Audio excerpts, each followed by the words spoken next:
तो आप सभी का एक बार फिर से एक इंटरेस्टिंग टॉपिक में स्वागत है। उम्मीद कर रहा हूं कि आप बहुत अच्छे तरीके से पढ़ाई कर रहे होंगे। आज फिर से आपके लिए एक न्यूमेरिकल क्वेश्चन लेके आया हूं जो कि कूलाम के नियम पे आधारित है। और ये एक प्रश्न नहीं है, इसमें बहुत सारे कॉन्सेप्ट हैं। यानी कि अगर इस क्वेश्चन को आप समझ रहे हैं तो आप बहुत सारे क्वेश्चंस को इसकी हेल्प से सॉल्व कर पाएंगे। यहाँ पे आपको ये भी बता दूं कि जो मैथमेटिक्स के बहुत सारे इसमें छोटे छोटे टर्म्स आएंगे, उनसे आपके मैथमेटिक्स के कॉन्सेप्ट भी क्लियर होंगे।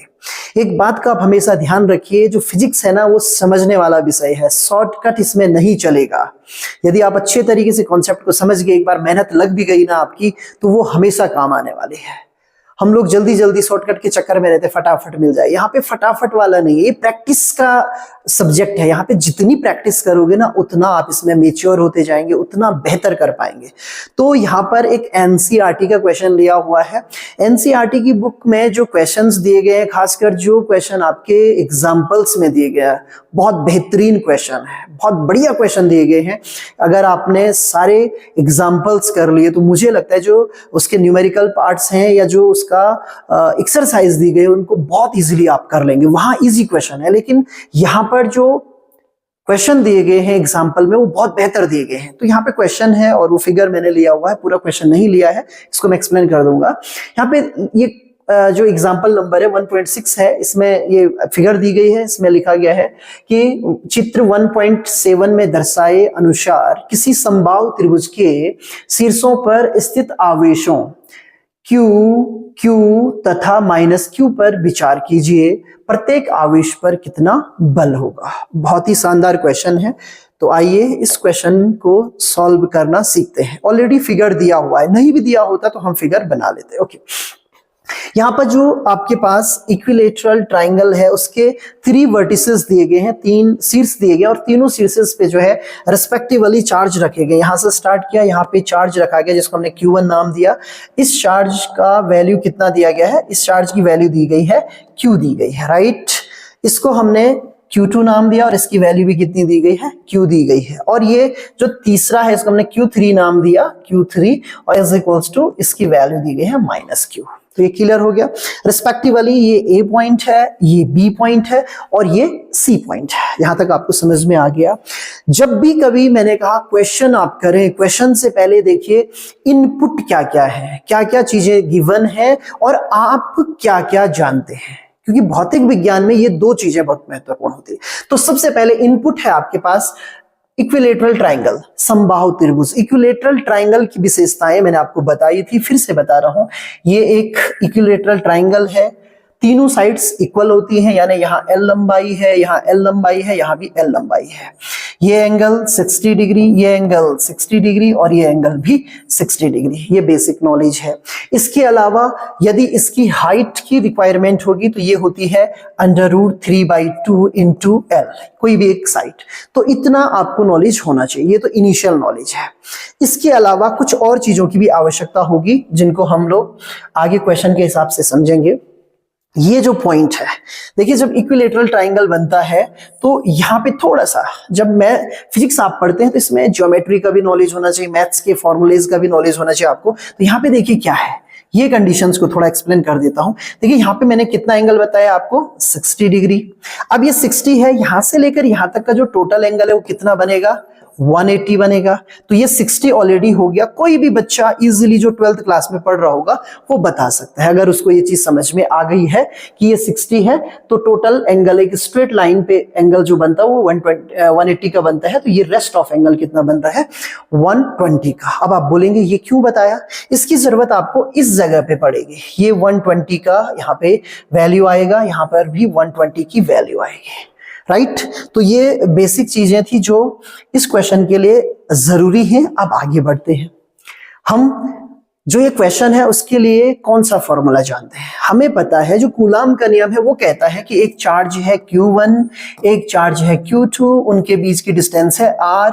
तो उनके बीच जो फॉर्मूला लगता है फोर्स का वो होता है 1/4πε0 Q1 Q2 upon R²। Got it? ये बेसिक वैल्यूज आपको होनी चाहिए, इसकी वैल्यू भी आपको पता होनी चाहिए। इसकी वैल्यू हम k भी लिखते हैं और जो वैल्यू होती है वो 9 × 10⁹ होती है। ये कैलकुलेशन के लिए आपको ध्यान रखना है। ओके, तो इतनी चीजें आप लोग जानते हैं। अब हम इस क्वेश्चन को कर सकते हैं। एक और बात का आपको ध्यान में रखना है कि जो फोर्स की डायरेक्शन है वो इंपॉर्टेंट है, तो वो मैं अब यहां पे बताता हूं। सबसे पहले देखिए, किसी भी एक चार्ज पे हम स्टार्ट करते हैं। सबसे पहले हम स्टार्ट करते हैं कि जो ये Q1 चार्ज है जिसकी वैल्यू Q है, इस पे कितना फोर्स लग रहा है। अब किसके कारण लगेगा फोर्स? दो और चार्ज है, ये वाला और ये वाला, राइट। इनके कारण इस पे फोर्स निकाल लेते हैं। तो हम यहां पे लिखेंगे फोर्स ऑन Q1 और ब्रैकेट में मैं Q लिख दे रहा हूं क्योंकि वैल्यू उसकी Q है। हमने समझने के लिए, ताकि आपको कंफ्यूजन ना हो, या बुक वाले ने भी ऑलरेडी इसको Q1 कहा है लेकिन वैल्यू उसकी Q है, ठीक है। Force on Q1 due to, right, हम लिख देते हैं Q2 और Q2 की वैल्यू क्या है? Q है। ध्यान दीजिए, इसको हम Q2 नाम दे रहे हैं और इसकी वैल्यू भी क्या है? Q, right. इस फोर्स को हम कैसे फाइंड करेंगे? इस फोर्स का नाम दिया है हमने F1 पे निकल रहा है फोर्स 2 के कारण, तो इसको F12 कहेंगे, is equals to, right. Direction भी इंपॉर्टेंट है। अगर आप डायरेक्शन देना चाहेंगे तो यहाँ पे डायरेक्शन दे सकते हैं, वेक्टर फॉर्म में लिख सकते हैं, या हम इसको सीधे डायरेक्शन दे देंगे। ओके, तो F12 लिखा 1/4πε0, राइट। Q1 एक बार मैं Q1 ही लिख देता हूं, Q1 आएगा, Q2 आएगा, और अपॉन ये डिस्टेंस आएगी। इन दोनों के बीच डिस्टेंस देखिए कितनी है? L है, ये वाली डिस्टेंस है L, राइट। तो यहाँ पे L का स्क्वायर आएगा, राइट। डायरेक्शन कहां होगी? ये भी पॉजिटिव है, ये भी पॉजिटिव है। किस पे फोर्स लग रहा है? Q पे फोर्स लग रहा है। Q पे कहां फोर्स लगेगा? इस डायरेक्शन में लगेगा, रिपेल करेगा ना। रिपेल का अर्थ मैंने कहा है बाहर को धक्का देना। बाहर को धक्का क्या होगा? Q1 से बाहर की ओर, यानी ये डायरेक्शन बच रही है, और स्ट्रेट लाइन पे लगता है। जो कूलाम का नियम है ना, वो जो दो लाइन को ज्वाइन करता है, यानी जो दो चार्जेस है ना, उन दो चार्जेस के सेंटर ऑफ मास को जो ज्वाइन कर रही होगी लाइन, उसी लाइन पे आउटवर्ड होगा। या तो आउटवर्ड होता है या तो इनवर्ड होता है। ओके, सो फाइनली हम वैल्यू पुट करते हैं यहाँ पे 1/4π, अभी इसको इतना ही रखते हैं, ε0 Q/L²। एक में टाइम लगेगा, जब एक समझाऊंगा उसमें टाइम लगेगा, बाकी हम ऐसे ही कर लेंगे। तो इसको और सॉल्व करेंगे तो 1/4πε0, और ये क्या हो गया? Q²/L²। This is equation number 1, right. ये हो गया। और इसकी जो डायरेक्शन है, डायरेक्शन हम कहेंगे ये कहां से कहां की तरफ है? ये है डायरेक्शन है इसकी, direction, right, from Q2 to Q1, Q2 से Q1 की तरफ, यानी ये वाली डायरेक्शन है। ये दिखा भी रखी यहाँ पे, ये डायरेक्शन है। इतना समझ में आ गया होगा। अब मैं फाइनल इसी रिजल्ट को लिखूंगा, बाकी कुछ भी यहाँ पे मैं लिखने वाला नहीं हूं। तो इसको पूरा क्लीन करते हैं। तो जो पहली कंडीशन आई, यानी कि जो Q1 पर फोर्स है, force on Q1, right, due to Q2, सीधे F12 इज इक्वल टू, आपको समझ में आ गया, 1/4πε0 Q²/L²। इक्वेशन नंबर 1, डायरेक्शन यहां पे ऑलरेडी दिखाई गई है। ऐसे ही हम फिर किस पे निकालेंगे? फोर्स निकालेंगे, फोर्स ऑन Q1 और ड्यू टू करेंगे किसकी वजह से? Q3, और Q3 की वैल्यू क्या है?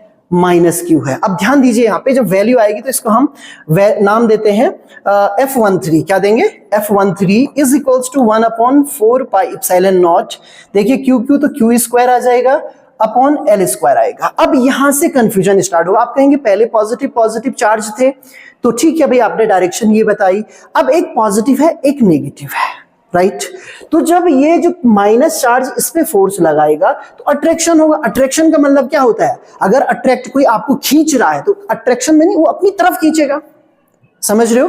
खींच रहा है, अट्रैक्शन कर रहे हैं ना, अपनी तरफ खींच रहा है। तो अपनी तरफ खींचने का मतलब क्या हुआ कि ये है वो चार्ज, ये है उसकी लाइन। तो अपनी तरफ खींचने का मतलब ये हुआ, मैं थोड़ा यहाँ पे कलर चेंज करूं तो वो यहां खींचेगा उसको। ये तो खिंचाव हुआ ऊपर को, भाई मेरी तरफ आजा यहाँ, तो ये ऊपर की तरफ खींच रहा है, राइट। पहले की डायरेक्शन ये है, इसको हम F12 कह रहे हैं। ये डायरेक्शन आ गई F13 की, राइट। देखिए मैंने इसीलिए एंगल को डिस्कस किया था, 120 का एंगल इनके बीच में, राइट। यहां तक आपको समझ में आ गया होगा। तो ये कंडीशन बन रही है और ये है। कोई बच्चा ये भी पूछ सकता है कि सर ये नेगेटिव साइन और पॉजिटिव साइन उनकी डायरेक्शंस के लिए है कि ये डायरेक्शन, जैसे पॉजिटिव हमें पता लगा ये डायरेक्शन होगी, नेगेटिव हमें पता लगा ये डायरेक्शन होगी। कई बच्चे गलती करते हैं, यहाँ नेगेटिव रख देते हैं, नेगेटिव रखने की आवश्यकता नहीं है। So this is equation number 2। तो हमारे पास 2 इक्वेशन आ गई है, आगे बढ़ते हैं। यहां तक समझ में आ गया होगा। अब हमें क्या करना है, देखिए ये मैंने फिगर बना भी दिया यहाँ पे, इन दोनों के बीच परिणामी निकालना है, राइट। परिणामी के लिए फॉर्मूला आपको पता होना चाहिए। 2 वेक्टर के बीच में यदि थीटा कोण है तो उसके लिए एक फॉर्मूला दिया जाता है। मैं यहाँ पे लिख रहा हूं छोटा सा फॉर्मूला, राइट। सपोज दैट एक वेक्टर है ए, दूसरा है बी, तो A square plus B square plus 2ab और क्या होता है कॉस थीटा होता है। ठीक है, ये थोड़ा सा पेन मोटा हो गया, इसको पतला करते हैं। ओके, ये फॉर्मूला होता है। ए एक वेक्टर है, बी दूसरा वेक्टर है, ए बी उनकी वैल्यू है, कॉस थीटा उनके बीच में एंगल है। मैं ऐसे भी लिख देता हूं, ये कंडीशन है आपके पास, ये ए वेक्टर है, ये बी वेक्टर है और ये थीटा है। सीखना है, भागना नहीं है। अगर आप टाइम दे रहे हो, जहां आपने 5 मिनट देने हैं वहां आप 7-8 मिनट दे दीजिए वीडियो के लिए, लेकिन सीख के चाहिए, मतलब बढ़िया सा समझ में आना चाहिए कि हाँ भाई इस तरीके से हम कर पाएंगे, राइट। ये फॉर्मूला आपके पास है। अब यहाँ पे कंडीशन क्या है हमारे पास, जिसको हम ए कह रहे हैं उसकी वैल्यू क्या है, ये है। जिसको हम बी कह रहे हैं उसकी वैल्यू क्या है, ये है। ये भी बड़ा कंफ्यूजन रहता है बच्चों को, क्या है, एक वेक्टर ये है, एक वेक्टर ये है, हर समय ए बी तो आएगा नहीं। अब हम इस फॉर्मूले को, ये वाला जो फॉर्मूला है, इन दोनों पे अप्लाई करेंगे। एक चीज और ध्यान दीजिए, क्या ये जो वैल्यूज हैं वो बराबर हैं? दोनों वैल्यूज को मैं सर्कल कर रहा हूं, दोनों वैल्यूज बराबर है ना। और मैंने आपको बताया है कि जब कहीं पे आपको वैल्यू बराबर दिखे और बड़ा मान दिख रहा है तो इसको कुछ देर के लिए लेट कर लीजिए कि माना इसकी वैल्यू को हम एफ लिख लेते हैं। क्या लिख लेते हैं, एफ। मतलब कुछ देर के लिए सपोज कर लें कि ये जो वैल्यू है ये वाली और ये वाली, इन दोनों को हम क्या कह रहे हैं, एफ कह रहे हैं, राइट। तो ये वाला और ये वाला मान आपको सॉल्व करने में भी इजी होगा और वैल्यू रखने में भी इजी होगा। ओके, सो यहाँ पे देखिए जो इनका परिणामी होगा, अब इन दोनों के परिणामी को, ये है ना परिणामी, ये परिणामी क्योंकि दोनों इक्वल हैं तो ये जस्ट इनके बिल्कुल बीच में होगा। ये भी आपको ध्यान में रखना है। यदि इन बलों की वैल्यू, जो ये फोर्सेस है ना, इन फोर्सेस की वैल्यू यदि डिफरेंट होती तो जो ज्यादा होता ना, जिसकी वैल्यू ज्यादा होती, ये लाइन, जो ये लाइन हमने बनाई है ना, ये उसकी तरफ ज्यादा होती है। लेकिन यहाँ पे दोनों बल बराबर हैं, दोनों फोर्सेस बराबर हैं, तो हम क्या करेंगे, बिल्कुल बीचों बीच इसको रखेंगे, राइट। तो जो परिणामी होगा उसको हम F1 नाम दे रहे हैं। तो F1 इज इक्वल्स टू क्या हो जाएगा, देखिए आप अंडर रूट लगाएंगे। मैंने उनको कुछ देर के लिए क्या नाम दिया, F दिया है, तो ये हो जाएगा F का स्क्वायर 2FF और cos 120। किसी को भी कंफ्यूजन नहीं करना है। यहां देखिए ए बी ये फॉर्मूला यूज किया है। आप बोलेंगे एफ कहां से आया, मैंने क्या कहा कि ये वैल्यू को भी मैं एफ नाम दे रहा हूं और इस वैल्यू को भी मैं एफ नाम दे रहा हूं। क्यों एफ नाम दिया, क्योंकि दोनों की दोनों क्या है, इक्वल है। और मैंने उनको कुछ देर के लिए मान लिया है, लेट कर लिया है कि let these values are equals to F. Okay, so finally इसको सॉल्व करते हैं। Again F square plus 2f square और ये होती है वैल्यू -1/2। cos 120 की वैल्यू -1/2 होती है। ओके, याद रखना है, ये कैंसिल हो गया। और सॉल्व करें तो ये वैल्यू हमें मिलती है, देखिए f square plus f square. अब यहां पे देखिए ये माइनस की वजह से ना -f स्क्वायर, क्लियर है, ये क्या हो गया, कैंसिल हो गया, राइट। अंडर रूट के अंदर केवल एक f स्क्वायर बचा। ओके, और फिर स्क्वायर है, अंडर रूट है, तो केवल f बचेगा। अब समझ में आया आपके, हमने उन दो बलों का परिणामी फाइंड किया। Q1 पर हमने टोटल फोर्स फाइंड किया और वो फोर्स भी किसके बराबर आ रहा है, F के बराबर आ रहा है, यानी यही वैल्यू आ रही है। क्लियर है। यहाँ पे आपको क्योंकि वीडियो को पॉज करना है, ये नोट कर लेने हैं, क्योंकि मैं क्लीन करूंगा इस बोर्ड को, समझाने के लिए हम बहुत ज्यादा चीजें लिख रहे हैं तो एक ही टाइम पे नहीं लिखा जा रहा है, इसलिए बड़ा बड़ा भी लिख रहा हूं ताकि आपको साफ साफ दिखे। आप में से कई बच्चे जो है मोबाइल से देखते हैं, तो ये कंडीशन आपको समझनी है कि अब हमारे पास जो F1 की वैल्यू है वो भी F आ गई है, यानी कि हम कहेंगे जो F1 फोर्स है वो F है। क्लियर है। आगे हम बात करने वाले हैं इसकी डायरेक्शन पे। अब इतना आपको याद रख लेना है, F आया और F की वैल्यू कितनी है, 1/4 pi epsilon not Q² upon L²। This is value. Of the F1, right, परिणामी। अब आगे हम फोकस करेंगे ये डायरेक्शन कहाँ है, क्या है, क्यों है, क्योंकि मैंने कहा एक को समझना है आपने, ये वाला समझ में आएगा, इसको आप शिफ्ट कर देंगे इस रिजल्ट की तरफ, सेम कैलकुलेशन करना है। और मैं पहले ही कह चुका हूं रटना नहीं है, मैं एक बताऊंगा, आपको बाकी चीज खुद करनी है। इस पे आप समझ जाएंगे, ऐसे इस पे समझ जाएंगे, बात खत्म। ओके, तो इसको कर देते हैं क्लीन, याद आपको फाइनली रखना है। अब मैं बात कर रहा हूं थोड़ा सा डायरेक्शन की बात करते हैं। यहां पे हम एक डिफरेंट कलर लेते हैं। देखिए क्या हो रहा है हमारे पास, ये डायरेक्शन आई, ये डायरेक्शन आई, और इनका जो परिणामी आया वो यहां आया F1। फिगर को देखिए जरा, जो ये F1 है क्या ये इसके अनुदिश है, ऐसा ही दिख रहा है ना। तो इसका अर्थ ये हुआ जो F1 की डायरेक्शन है ना वो BC, ये है B पॉइंट और ये है C पॉइंट, राइट।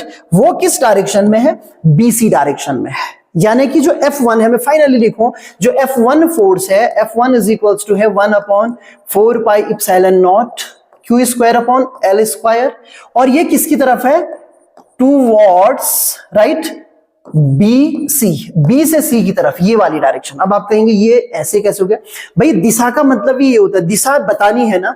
माना कोई आदमी पूरब की तरफ जा रहा है, तो वो चाहे आप यहां पे से जाएं, चाहे यहां पे से, कहीं से भी जाएं, अगर पूरब की तरफ मुंह है, एक आदमी का यहां से पूरब की तरफ मुंह है, एक का इधर की तरफ से, तो डायरेक्शन को हम यही तो कहेंगे कि पूरब की तरफ है, towards east, same as here. तो ये डायरेक्शन जो है वो BC के अलोंग है।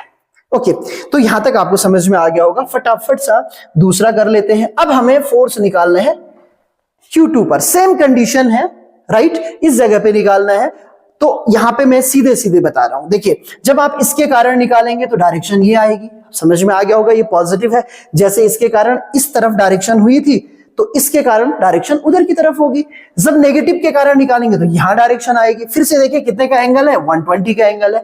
फिर से इनका परिणामी निकालेंगे, इनका परिणामी यहां निकला था, इसका परिणामी यहां निकल जाएगा, वैल्यू भी उतनी ही निकलेगी। क्यों, क्योंकि ना तो डिस्टेंस में अंतर है, ना चार्जेस की वैल्यूज में अंतर है, कोई भी अंतर नहीं है।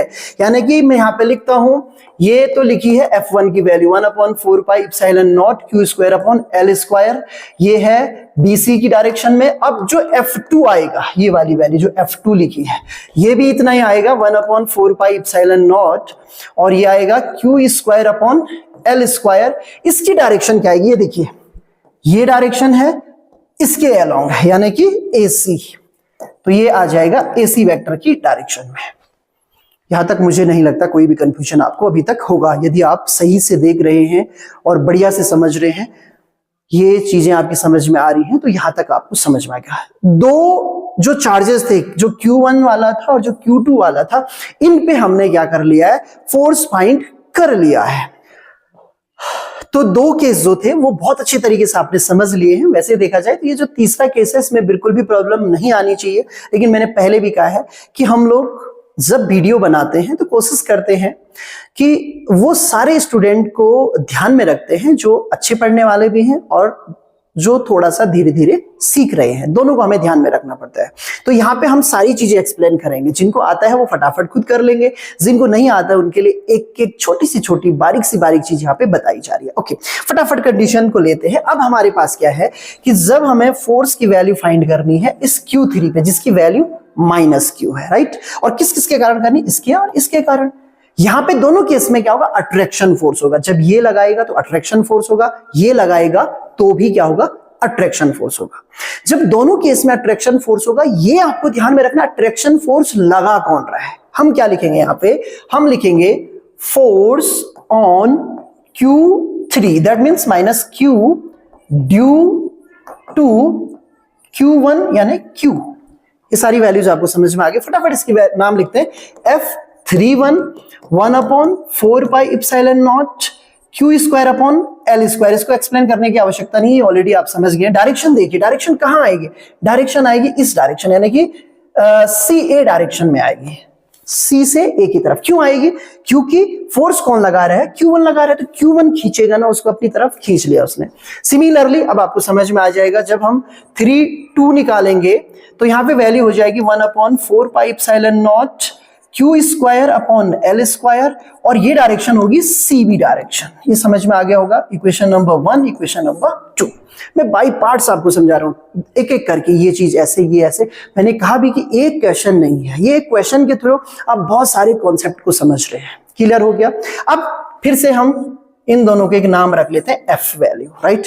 यहां पे क्या हुआ, हमने कॉन्सेप्ट वही ध्यान में रखा, लेकिन डायरेक्शन कुछ ऐसी बनी, ये भी अंदर ये भी अंदर, और मैंने कहा था इन केसेस में क्या था, 120 का एंगल था, यहां भी क्या था 120 का एंगल था, बट यहां कितने का एंगल हो गया, 60 डिग्री का। ये मैं ऑलरेडी आपको बता चुका हूं। फिर से हम किस फॉर्मूले पे ध्यान देंगे, A square plus B square plus 2ab, और अभी कॉस जो थीटा आता है उसकी वैल्यू कितनी आ जाएगी, 60 आ जाएगी, राइट।